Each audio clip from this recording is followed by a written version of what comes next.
Welcome to the finale of Fashion and Civics Month here on YouTube. Thank you so much for coming. We're so glad you're here. We got a fun show wrapped up for you. We're going to start off with recapping some of the stylist work that we've seen on Instagram.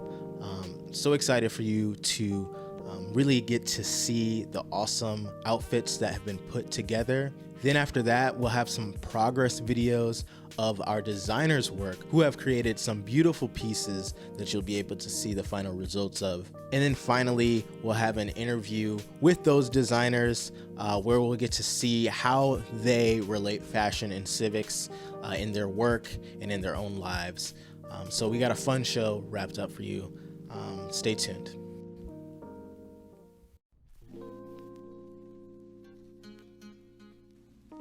Hey guys, my name is Kiara Monique, but a lot of people call me Key or Kiki. I am 22 years old and I am an artist in Chicago.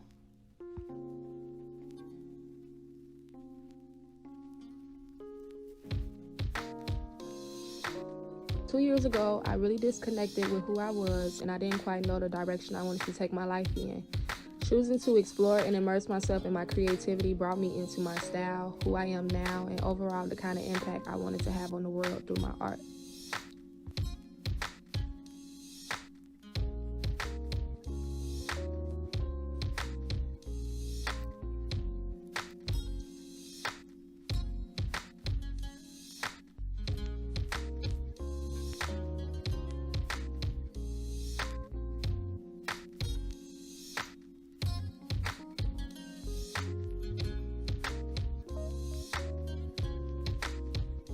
I would really define my style as being vintage with heavy inspiration from the 90s.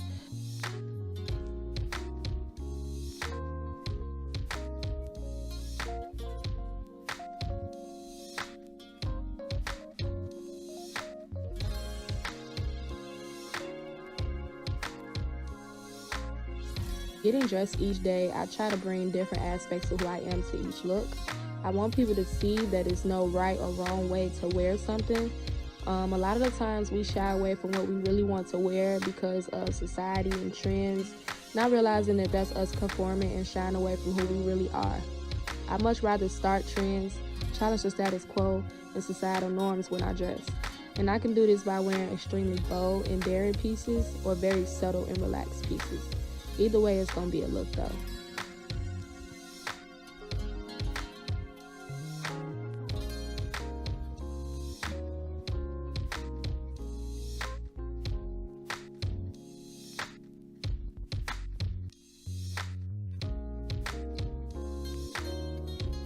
When connecting this to civics in my community, you cannot do anything until you figure out you and can remain solid in yourself. How can you truly make an impact if you don't even know who you are, what you stand for, or your purpose behind what you do? It's so much power in getting to know yourself and embracing what makes you different from the next. When you walk into a room, your uniqueness is what will shine through you. So learning myself has been super helpful on my journey, and I would love to see this more prevalent in today's society.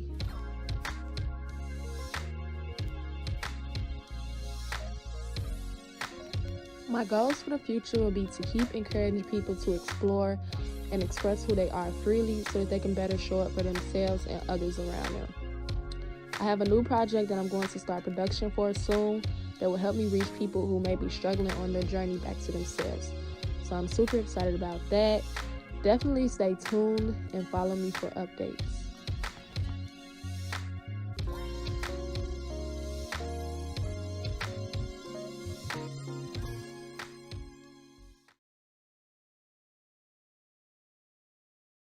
My name is Bonita Keme. I'm 22 years old and I am currently a pharmacy student at Ohio Northern University. I describe my sense of style as tomboyish / risque fashion, and I'd mostly attribute my sense of style to the different aspects of my personality. My experience as a woman is reflected through my sense of style by challenging gender normative fashion, as well as the notions that promiscuity can be conveyed through the amount of clothes a woman is or is not wearing.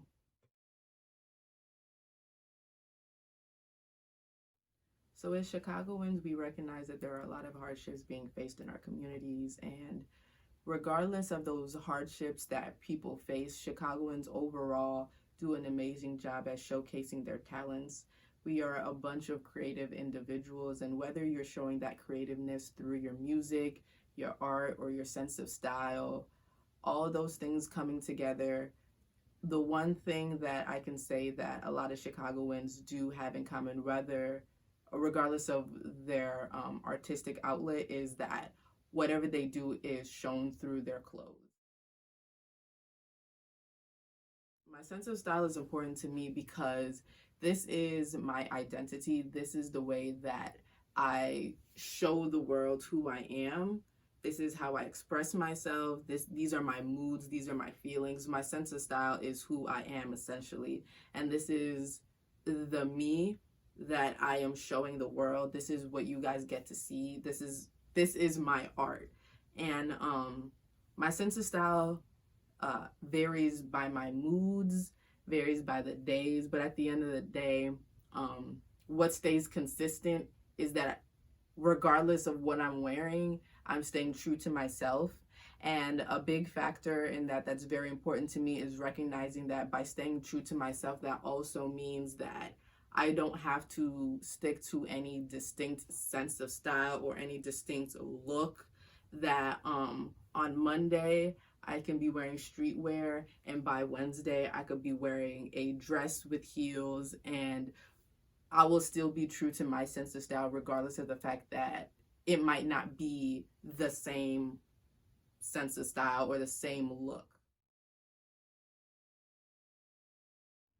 Okay, so when I get dressed in the morning, the most important thing that I think about in regards of how my clothes or my sense of style is going to impact the world is just going off of what mood that I personally am in and what look I would like to give off to the world for that day. And I think the most important thing for people to realize is that your sense of style is your sense of style, and regardless of what anyone else thinks about it, as long as you are confident and feel good in what you're wearing, that is the most important thing. When I get dressed, I hope that people see my outfits and of course like them, but that is also just secondary. As long as I am comfortable in the clothes that I'm in and happy with what I am wearing, that is the most important part. And that is what I hope most people feel when they put their clothes on. I hope you're not getting dressed for other people. I hope that you're confident in what you're wearing, because being happy with your look and your sense of style is the most important thing. It's not about staying on trend. It's not about wearing what everyone else on Instagram is wearing. It's about wearing the things that make you happy. So a positive change that I would like to make in regards to fashion, like I stated before, is that I would like more people to dress for themselves, not dress depending on what the latest trends are or what everyone else is wearing. And another change that I would like to make in regards to fashion is also that regardless of what you wear, that does not necessarily define what your sexuality is, what your gender is, and anything along those lines. Your clothes are your clothes. So we find ourselves in very interesting times right now. I believe that younger generations are starting to challenge ideas that were considered to be norms in the past, and going forth, I think that puts us in a really good position in regards to challenging gender normative fashions. And personally, I believe that the best way to do that, or how I plan on doing that, is by just simply doing it, wearing those clothes that challenge these norms, and doing those things that challenge what is considered to be normal, and making it known and making people, or allowing people to see me do these things. And hopefully by being bold enough and courageous enough to do these things that people consider not to be normal, I influence or motivate some other people who were maybe too shy to come out and do it, or that were scared. This first outfit showcases my more risque style. So this is a matte brand top with some jeans from Pretty Little Thing, my Jordan 4 sales, and a Martine Alley purse.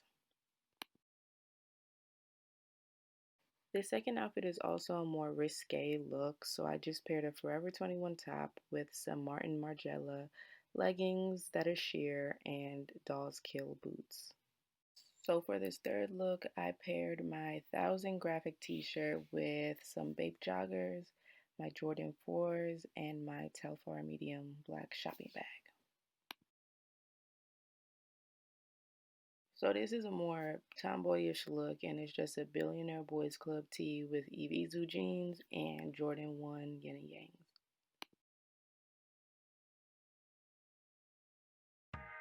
This is an Afriquenya film. My name's Jahida, and I'm this week's Chicago Votes September 2020 stylist. Around 10 years old, I began my relationship with the thrift store. My family's influence keeps me gravitating towards 70s, 80s, and 90s inspired aesthetics. My style is made up of innovation, geometry, pattern, and color. Crewnecks, turtlenecks, and bell-bottoms are some of my fall staples.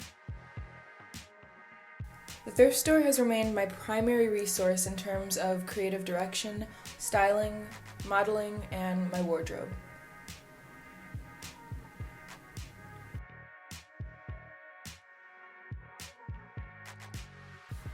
I feel that it's irresponsible to make a habit of fast fashion.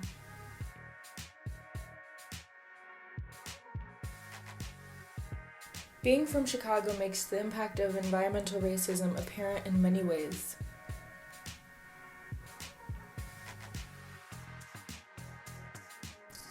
This is one reason why I aim to keep my fashion expressions sustainable.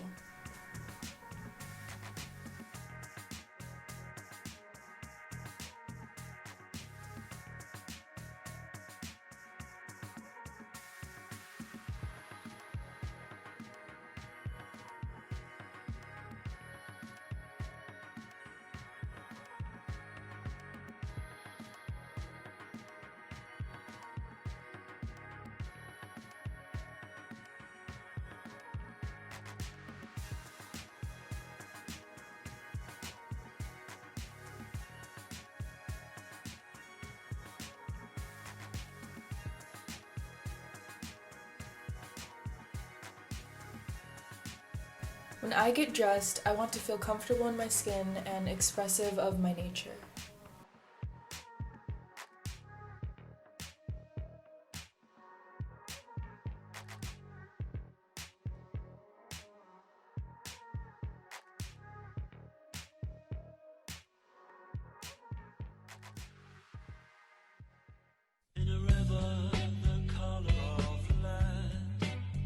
With this new shoe, the ideal behind it is more so about trying to showcase just one individual style and I think it's that time for me as an individual creative to transcend.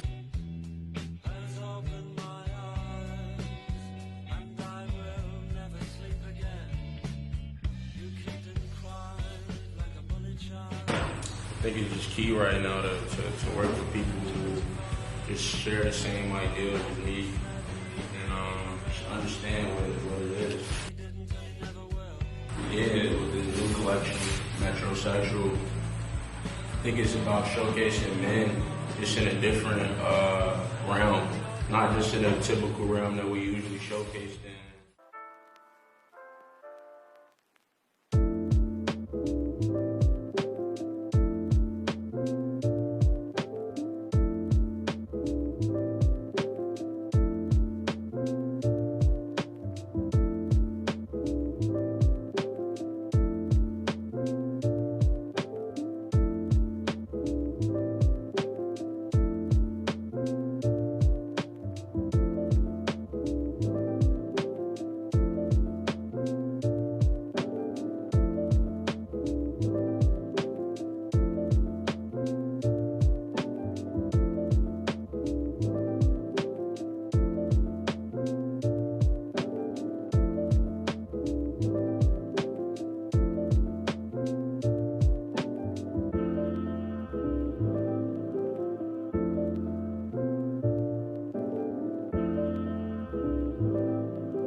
you so much for tuning into this special finale to our Fashion and Civics Month. About to meet two wonderful designers who we've collaborated with this month, Michelle and William. So excited for you to meet them. We want to take a quick second to highlight Chicago Vote's Pledge to Vote. Have you made your pledge for the election? It's time to take the pledge now. Thank you all for watching this video. We hope you all enjoy the interview.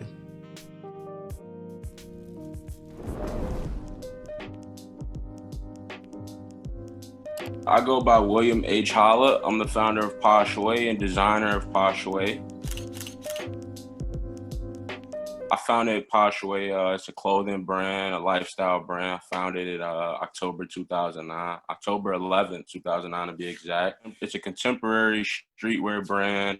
It's catered to, you know, millennials, and it's a lifestyle brand that I consider catered to enlightened millennials.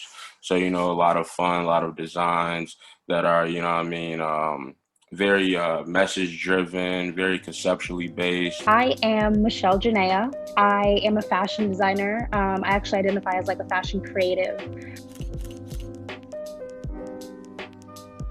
So I would say I'm not only designing, but I'm also doing like pattern making work, seamstress work. But I'm also into like the digital aspect of art as well. So I also consider myself somewhat of like a fashion Afro-surrealist in somewhat of a sense, or like an Afro-futurist, because like everything I do is actually not only based within my identity, but also based within the idea of like a better collective for not just fashion, but for the community. So like how I can use my art to better our entire community and where that plays in for me.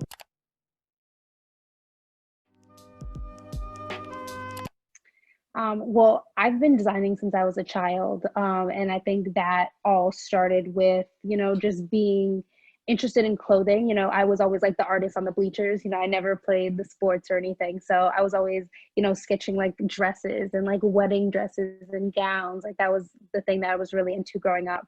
And then at some point I realized that, you know, my family wasn't really up on the idea of me becoming a fashion designer. So I'm actually a first generation college student here. So my family's from the Cape Verde Islands. So, you know, they were like, you know, we wanted our family to be like lawyers and doctors and business people, you know, like they had this very specific idea of like what their American dream would look like for their children, their grandchildren. So I was the artist, and that wasn't really feasible. So I really was trying to figure out a way, like how can I make art be something more? How would I make fashion be something more? And it, you know, I didn't really piece everything together until I got to college and I was really studying art. And I realized that, you know, as much as I am a fashion designer, I am just as much every other aspect of my personality, and that being a Black queer woman. So I used that to dig more into fashion and dig into, you know, not only what do we wear, but how does fashion affect us? How does the fashion affect our community? And that road to get into just like, I guess I'd call it like fashion politics. I don't know, it's crazy. Like clothes always has been like something that I've like been into, like just even as a kid. And then obviously, you know, growing up, like my mother, like, you know what I mean, keeping me in certain things that was pretty cool or on trend.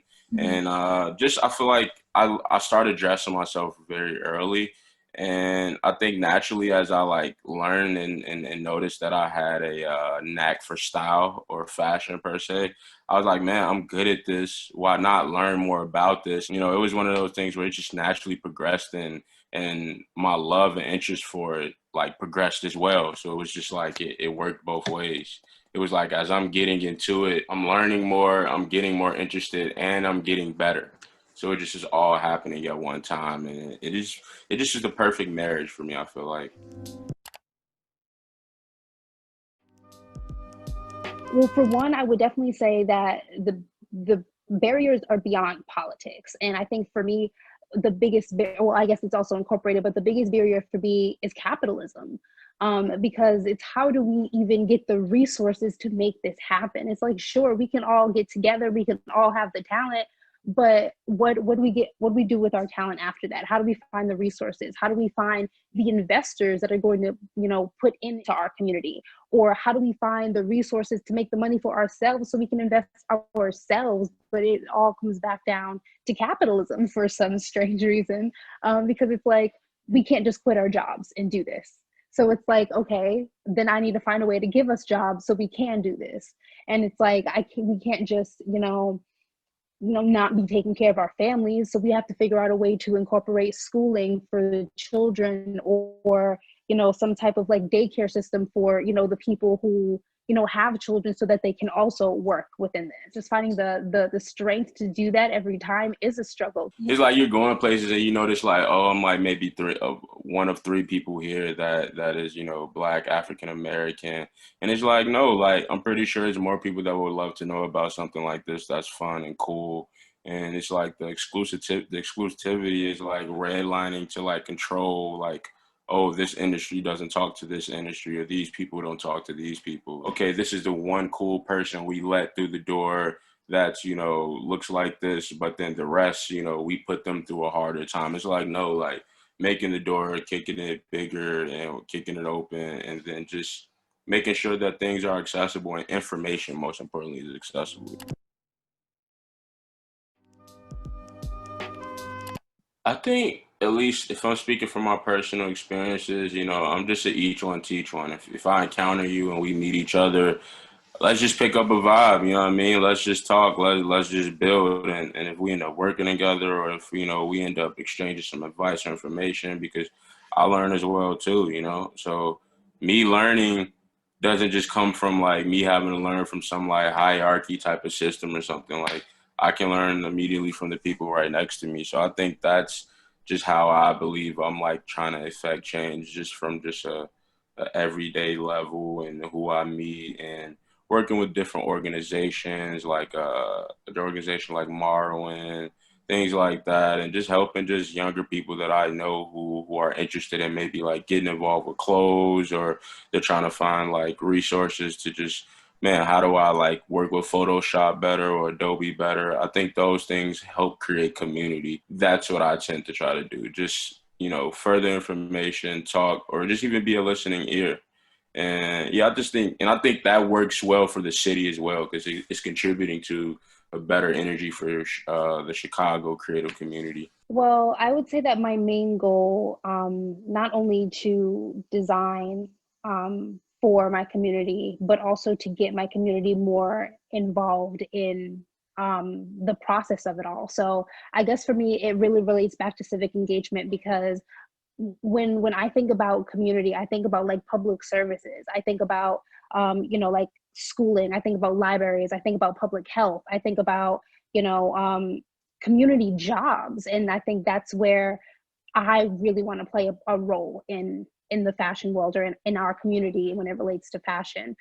Because it's like, yeah, sure, I can make things for us to wear. We could walk around with a political statement, but how do I get people jobs? How do I build the factories in our communities who are producing these clothing? How do I then make it, environmentally safe for our communities? How do we, make it sustainable to a point where it's like, it's a generational thing, and it's our generation. It's Black family after Black family after community that are building these, these infrastructures together, and that are sustaining these buildings and sustaining these jobs for each other. So that's really where I want to get into it. So honestly, fashion is really just the surface of it. It's really just like, this is the medium, but it's like, how do we get everything else through this medium? My main message is, not only uplifting our art community, but, finding ways that we can incorporate our art into our everyday lives, especially if we are asking for our world to look different. How do we use our art to make it look different? Not just, using our art to make money and, and use that money for something else, but like literally incorporating that into our everyday lives. Mainly because me as an artist, like that is what got me here, seeing art every day and being immersed in the art that was around me. And as we can see, not only are, schools losing funding for art, schools are closing entirely. So it's, how do we get deeper into expressing ourselves and putting how we how we express ourselves in every art form around us, so that way it's available when children aren't in school. How do we get like these after school programs going, or how do we find how do we open more museums or more art centers, things like that. So I think that that's my main focus and where I really want to go within the movement. And because there are just so many avenues within art, not just fashion, but getting every artist together and figuring out a way that we can all take our sectors and build them up together. I think I'm just very into what's the rebellion, what's the new rebellion, how can I be a part of it, and then how does that affect change? Because everyone like loves to like, those conservatives love to say like nothing comes from boycotting, nothing comes from marching, or nothing comes from radical behavior, essentially. And it's like, that's false. Like that's not true. Like radical behavior, in my opinion, yields the most results. So, like, I just want to be a part of like some sort of big change and be a part of like, it's like even the civil rights, right? Like it was like all of these different figures going on at one time, and they were brushing shoulders a bit, but essentially they were all aiming towards this one direction. And I think that's like a certain change I would like to be a part of. Well, I will definitely say it's a journey, and it's definitely not instant. And for me right now, honestly, what that looks like is I'm currently going back to school. So I'm actually starting grad school next week to specifically get a master's in the manufacturing aspect of the business of fashion and get more resources that way, so I can take that back to my community and say, okay, guys, I literally know how to build the building now. I literally know how to get the machines going. Like I can, we have that step. And that's what that looks like for me. And that's going to take me, a year and a half, 2 years to even get those resources. And in that time, I'm going to, network and find the other people who are like-minded and who also want to build up this idea. Because it's going to take a village. And honestly, not everybody wants to build a manufacturing company. Not everybody wants to make sustainable fashion, but something we all have to realize is that is going to be a part of our future at some point. If we're going to detach from capitalism and detach from the society that we're currently attached to, we're going to have to learn how to make things for ourselves. And yes, we like clothing because we want to identify and express ourselves and look good. So we're going to have to make our own clothing. So for me, that's what that looks like. It's finding those people who understand that specific concept of what our future communities will look like, and we can build that sector.